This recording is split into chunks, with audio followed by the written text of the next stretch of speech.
Znači, prošlih časova smo kroz zadatke vježbali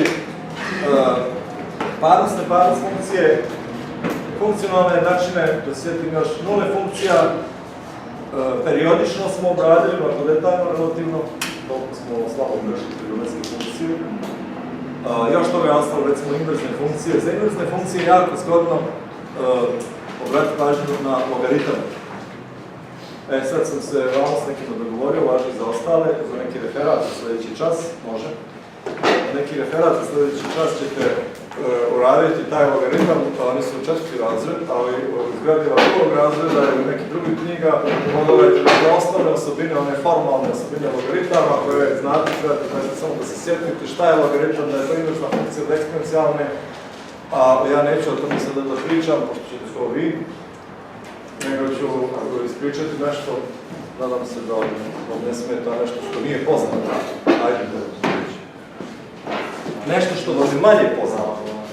Logaritam je naravno, nekad se desi, moram priznati da to se nije vama desilo ovdje, pa ja ne pamtim, da ste me pitali iz matematike zašto će ovo to. Pogotovo recimo logaritam. Dakle, logaritam, gdje je to neka čudnovata funkcija, nema već mislim čim živi. A međutim ima. Zapravo, čak i jedan živač teoretičar nekada ništa ničeg praktičnijeg od dobre teorije. Ali to treba nekako prepoznati i vidjeti.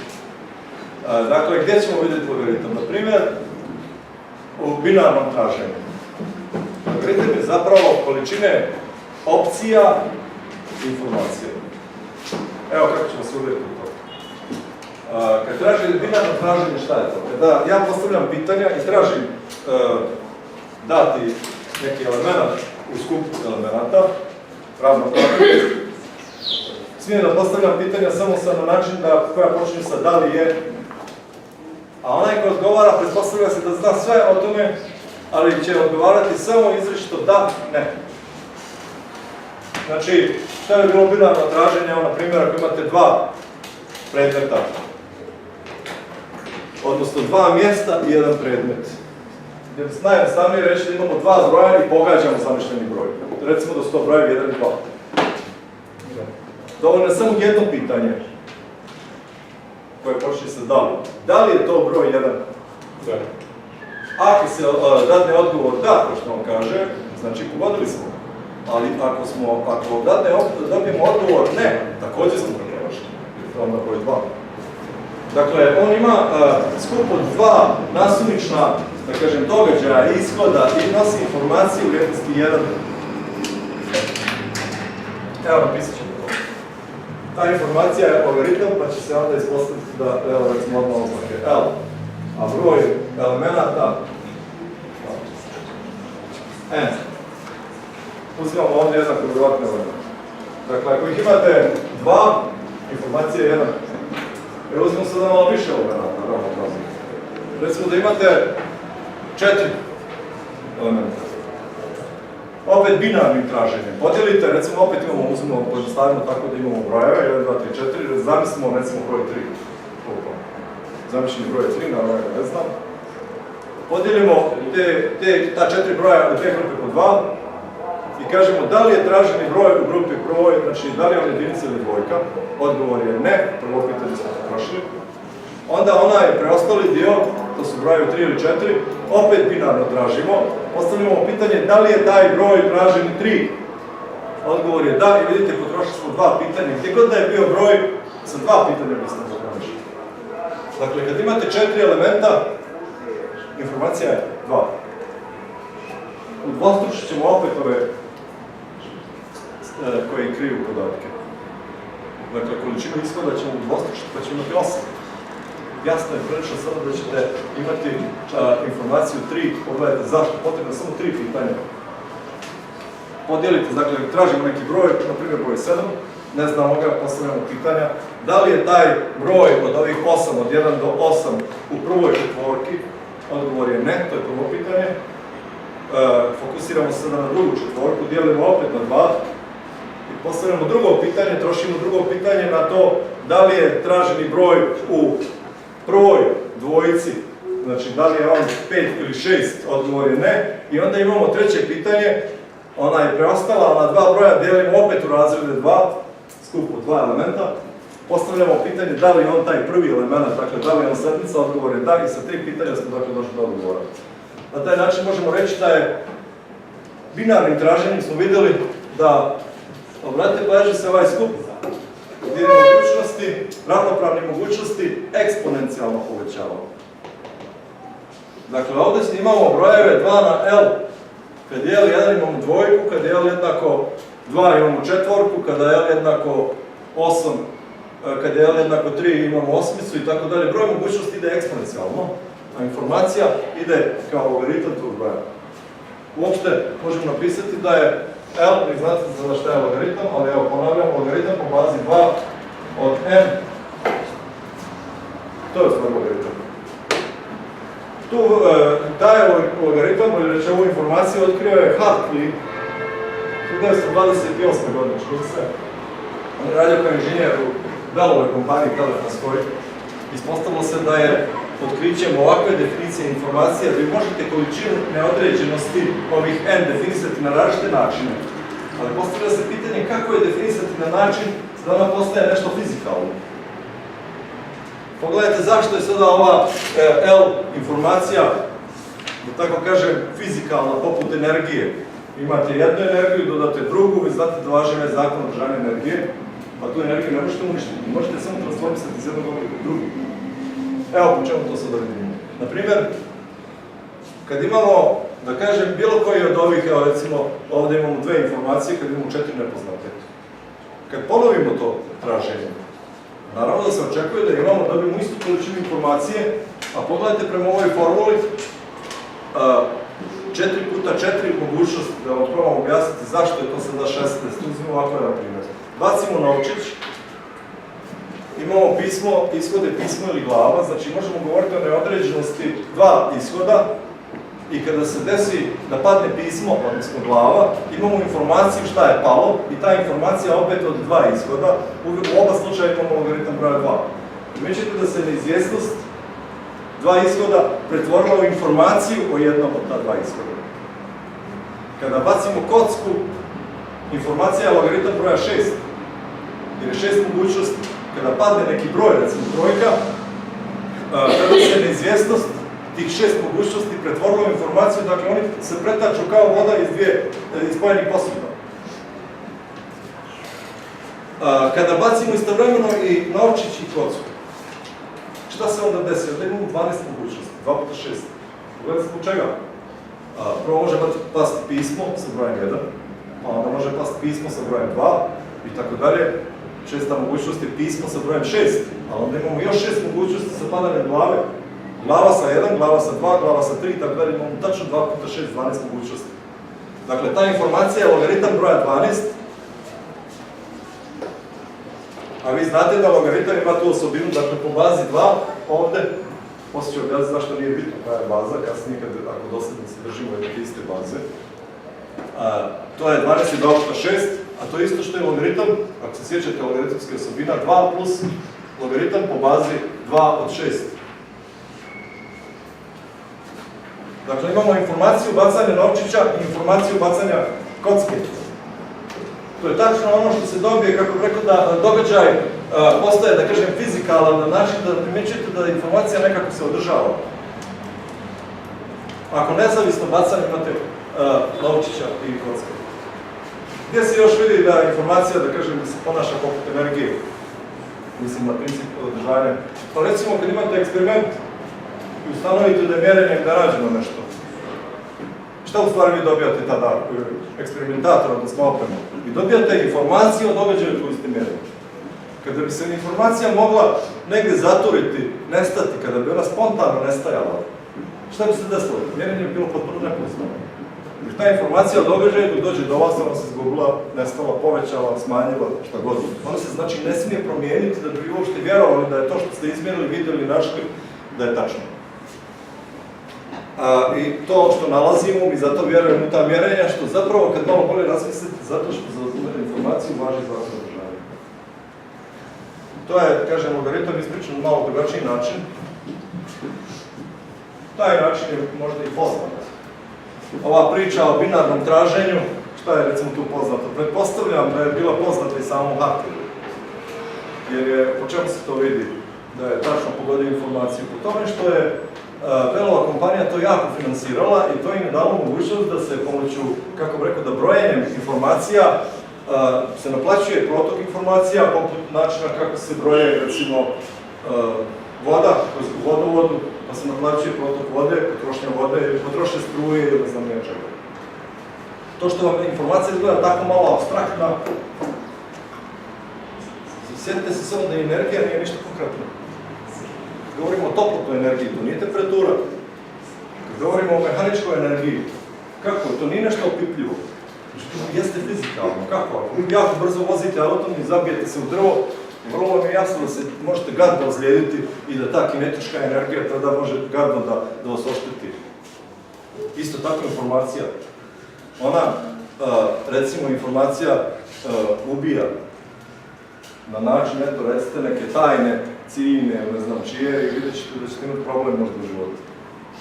Ako ništa robiju, možda i da stradaju. Dakle, one jesu fizikalne pojave u tome na taj način što mogu nama uzročiti neke fizičke promjene. Šta je još bitno kod ovih logaritama? Evo, recimo da ispričam nešto što s informacijom što nije poznato. Nije poznato, naravno ja vjerujem da je tačno, ali znači, uzmete to, rekli smo prošli put, neke časove, ja to često spominjem, da treba da ste bili kreativni, imate asocijacije, dakle, probavati mogućnosti, ideje koje, ali probavati ih, kako se uklapaju, ideje koje, jednostavno rečeno, ne izgledaju tačno, ali su malo onako iščešćene drugačije, da se treba probavati, jer teško je pretpostaviti da je ono što znamo danas, da je to sve što se može ovdje znati. A ono što bismo našli na tome znanju, kao otkrili to znanje, to nije neka novina, nije ništa originalno. Originalne stvari se ne nalaze, da kažem tako, na zacrtanom putu. Zbog toga morate, ako se sutra bude neko bavio nekim istraživanjem, bilo kakvom originalnošću, vi morate malo da analizirate i one, da kažem, blesave stvari koje bi neko rekao vidjeti budale, pa zna se da to nije tačno. A može se ispostaviti da možda jeste. Ne baš tako daleka stvar, pošto sam ja već provjeravao to, ali eto nije poznato. Naprimjer, primijetite kojom brzinom rastu ova desna strana eksponencijalne funkcije. I sada kad smo radili teoriju skupova, to inače nije po programu kardinali, odnosno količina elemenata skupa koji je beskonačan, pa ću vam samo ponoviti, možda ste negdje kasnije drugom, trećem, četvrtom razredu viđali. Skup prirodnih brojeva je, da kažemo, prebrojivo beskonačno. Brojevi, možete brojati te brojeve, ali ih ima beskonačno, pa se to zove beskonačnost prvog reda ili oznaka alef nula. Liči na slovo n natural prirodnih brojeva, pa je zato izotak. Međutim, može se dokazati da je skup, da kažem, partitivni skup bilo kojeg skupa višeg reda kardinalnosti, pa je broj 2 na alef nula nova beskonačnost. Kontinuum, ovako se značava, kao ovo na osmici. Oni su različite beskonačnosti, ova druga beskonačnost je mnogo veća. To je beskonačnost skupa realnih brojeva ili dijela duži, jedne duži. Beskonačnost tačaka ravni, sve je to kontinuum. Dok su prebrojevi skupovi, da kažem, ima, recimo, prirodni brojevi, cijeli brojevi, uopšte, znači negativni i pozitivni razlomci, uključujući negativne, uvijek su prebrojevi skupovi. Da samo znate tu razliku, da se sjećate nekako. I obratite pažnju kako ogromnom brzinom raste, da kažem, broj mogućnosti u odnosu na malu brzinu rasta informacije. Da bi razumjeli tu ogromnu razliku, primijetite da informacija jedne tačke, dakle racionalnog broja na realnoj osi, je skoro nemoguć događaj da izvučete na slučajan način u tom mnoštvu i kontinuumu. Da kažem, vjerojatnoća ili šansa da izaberete, vjerujući nasumice jedan broj da bude baš racionalan, skoro nemoguće. Znači uvijek biti racionalno. Šansa je nikako da biti racionalno. Koliko mnogo više ima ovih brojeva kontinuuma. I onda je prilično jasno, hoću reći, da imate ideju da na neki način, da kažem tako, priroda se ne razmeće sa ovim brojem. Evo. Ona pokušava da ovaj broj smanji. Evo. A kako će se to možda dokazati u broju? O tome se može malo, da kažem, egzaktnije pričati.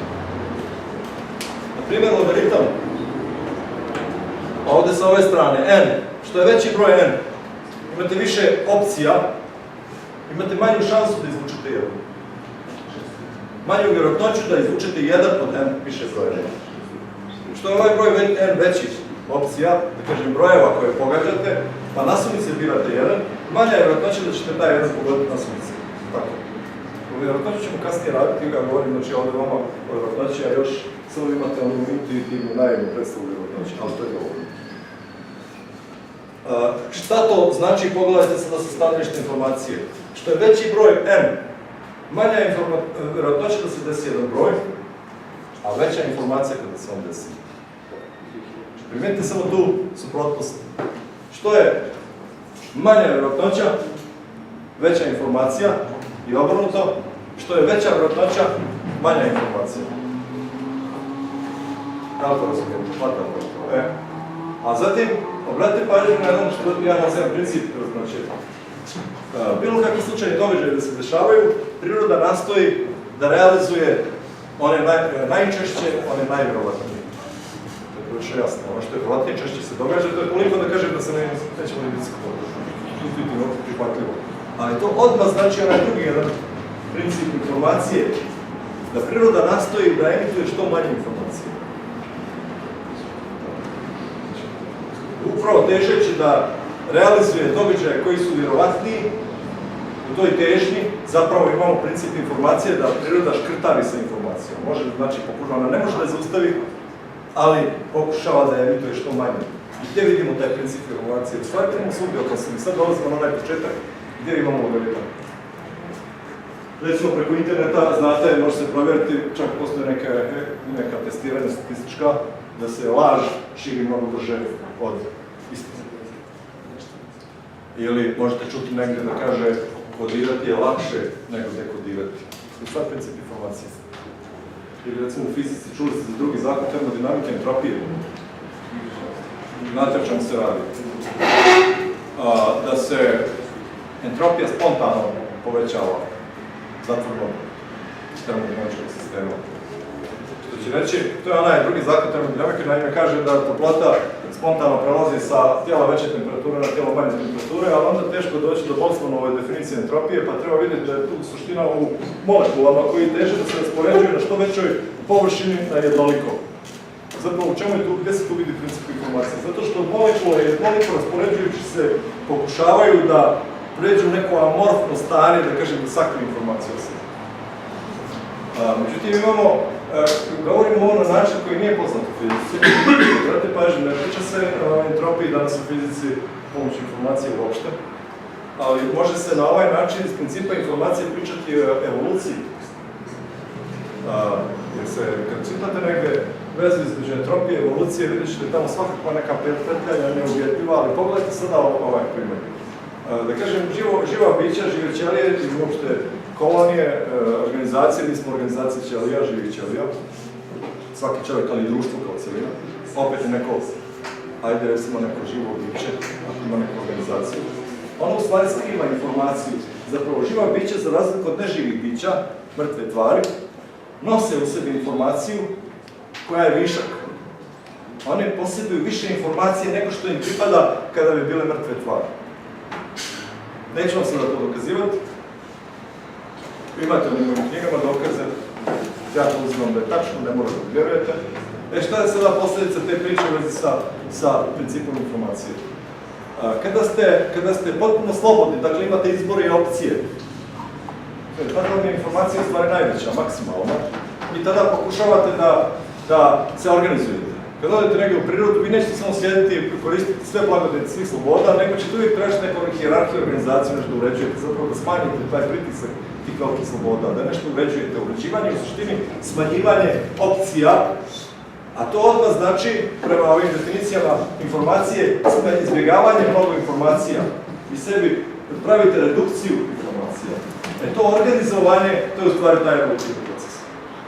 Kažem samo ovako ekstremni slučaje, ima mnogo jednostavnih slučajeva svugdje, kad pogledate oko sebe taj princip informacije, toliko sve prisutan, kao i činjenica da se one najvjerovatnije slučajne stvari događaju najčešće. Ne kažem uvijek, ima izuzetak, ali najčešće, to je zakon, to je teorija vjerovatnoće. Eto, imate li neka pitanja? To je bilo onako malo sa strane priča. Od vas očekujem da ispričate o logaritmima, naravno y je jednako 2 na x, onda je ova funkcija y je jednako logaritam po bazi 2 od x i one su simetrične u odnosu na pravo y jednako x, simetralu po ovih trećeg kvadranta. Ili recimo da je logaritam po nekoj bazi b od n isto što i logaritam po bazi b od 2 puta logaritam po bazi 2 od n. Transformacija baza logaritama, ima tamo još nekih formula, zanimljivi korisnik, što bi trebalo da ispričate. Šta u stvari ova formula pokazuje da s ovom pričom? Recimo, dužina ove table je ista, fizička dužina je ista, bez obzira da li mjerili u metrima ili centimetrima. Dakle, sasvim jasno da ćete u centimetrima imati veći broj. A da nećete reći, zbog toga je tabla veća. Tako isto i s informacijom. Ovdje ostalo ne, evo. Znači, ovo je ta nekakva bazična informacija, ali kada pomnožite sa ovim logaritmom i prešli na drugu bazu, vi ste samo, da kažem, prešli sa binarnog traženja na neko drugo traženje i, da kažem, preveli tu informaciju neku drugu jedinicu. U binarnoj logaritmu baze 2 informacija se inače zove bit, binarni digit, i to je običajna mjera, međutim, nije baš tako običajno u fizici ili u drugim stvarima. Malo rijetka mjera je kada je ta baza B10, pa se jedinica informacije zove decit, a najčešće se radi sa prirodnim logaritmima baze E, pa se onda ta jedinica informacije zove nat ili nut. Ne morate pričati informacije kad budete pričali o logaritmu, naravno ne očekujem da pričate o informacije, to sam samo naveo da vidite gdje ta priča